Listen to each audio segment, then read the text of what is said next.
In today's math lesson, we're going to graph compound inequalities. So let's talk about the word compound. It means that in your inequality, there is going to be more than one greater than or less than symbol occurring, which tells us that there is more than one condition that must be met. This can happen with an and, so this and that must be met, or the word or, this or that must be met. So their graphs are going to look pretty different from each other, but you're going to see very quickly that this is pretty easy to do. Let's talk about the word and. So if you have to deal with and, then your inequality probably looks something like a number less than x, which is also still less than a second number. Not too bad. And as a result, the graph that we build is going to have your two numbers in order from least to greatest, and then the shading will occur in the middle between them. One way to think of this is that if x is in the middle of the inequalities, then the shading will be in the middle of our numbers also. Now, there is a secondary way to write this, these inequality statements, and if that happens, you'll know what it is because it could use the word and, like literally and, between two inequality statements. So if you have an x in the middle between two numbers, between two inequality less thans, then you're going to shade in the middle. Or you could just have two separate statements with the word and between them, and then you will again put your numbers in order from least to greatest and shade in the middle. Let's talk about the word or. So in this case, your inequality statements will look like x less than some number or x greater than some other number. Okay? So our inequalities are always going to be pointing in these directions. So that is something to be noteworthy of, because you're going to have to build the inequalities in the next lesson. But know for now that when we're working with and, both of your inequalities are less thans. When we're working with or, one of your inequalities is a less than, while the other is a greater than. Okay, back to the graph. So when you are graphing with an or, you are again going to have your two numbers in the order from least to greatest. This is x is less than your first number, so you will shade to the left, and x greater than your second number, so you will shade to the right. And that's how these are always going to work. This is pretty simple. Let's see how it goes. Example 1.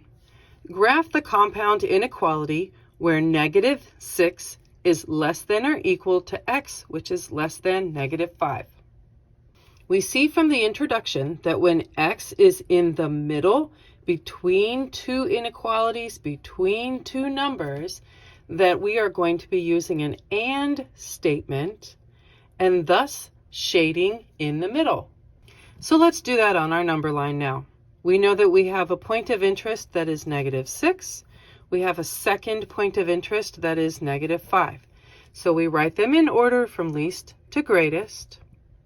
We look at our symbol and we say, this is a less than or equal to.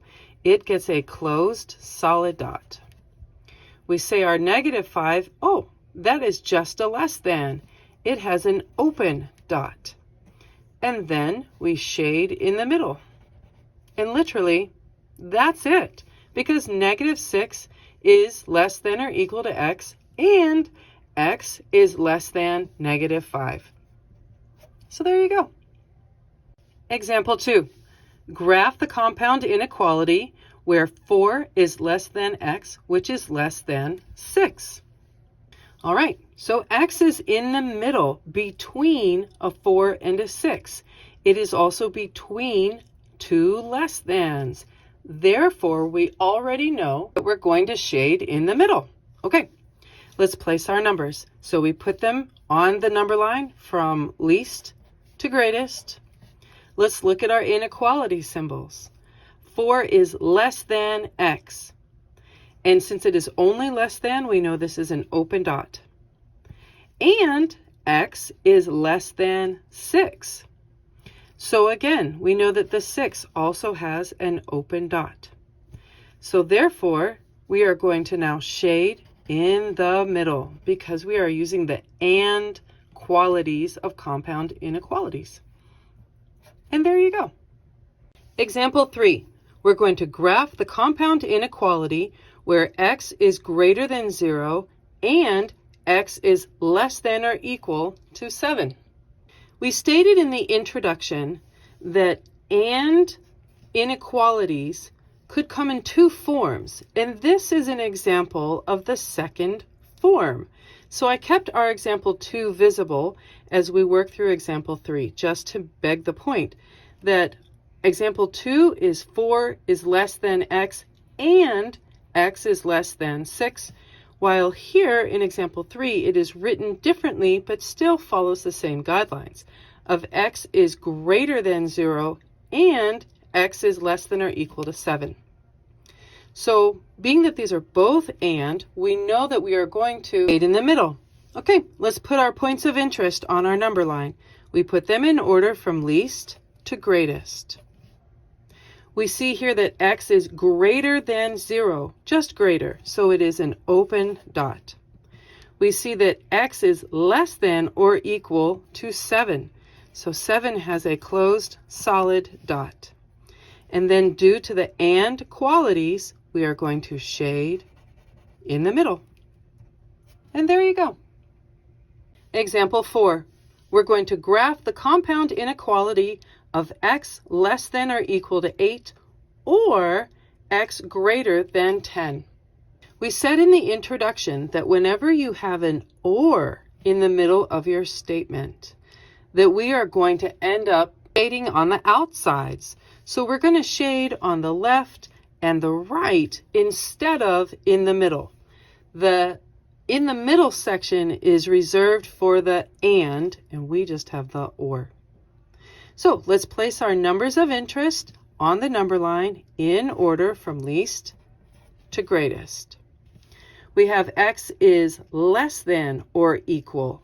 So less than or equal tells us we are going to have a closed solid dot.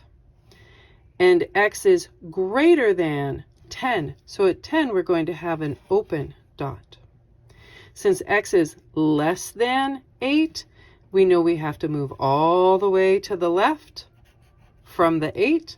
And since x is greater than 10, we have to move all the way to the right from the 10. And there you go, shading on the outside, both the left and the right sides. On our fifth and final example, we're going to graph the compound inequality of x less than negative 180 or x greater than or equal to negative 179. In this example, we see that we have an or statement. So we know that that means that we're going to shade on the outsides. Okay, let's place our numbers, our points of interest. So from least to greatest, we have a negative 180 moving towards a negative 179. Let's see. So x is less than negative 180, which means that this is going to be an open dot. But we also have x greater than or equal to negative 179. So this will be a solid closed dot. Since x is less than negative 180, that means you shade all the way to the left. And since x is greater than or equal to negative 179, you have to shade all the way to the right. So we've shaded on the outsides, both the left and right sides of our number line. And there you go.